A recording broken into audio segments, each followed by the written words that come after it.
Makkani mushriklari Makkada yalang'och tavof qilar ekan avval. Risolat kelishidan avval.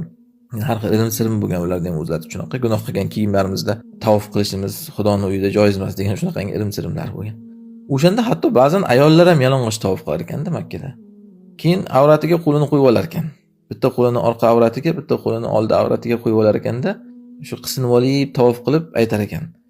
Al-yawma yabdu ba'duhu aw kulluhu fama bada minhu fala uhilluhu. Bugun endi ochiladi avratni ba'zi qismi yoki hamma qismi. Agar qayri joyi ochilib qolsa, men uni halol qilmadim deb qo'yar ekan.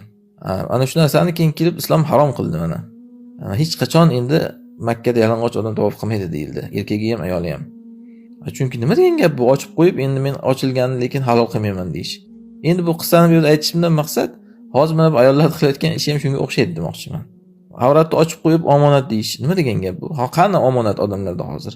Va texnologiya bo'lsa, u qancha odam uni buzib kirish imkoni bor kerak bo'lsa, yoki men aytayapman, timsoh erlar kovlab ko'rish ehtimoli 90%.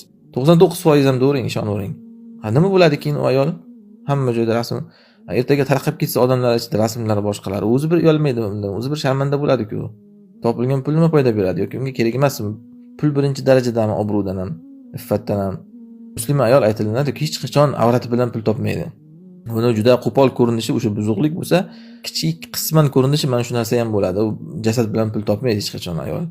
Boshqa narsa qilish kerak, bunaqa qilib pul topish unaqa ayolga o'zi halol bo'lmaydi. Omonat yo'q chunki odamlarda.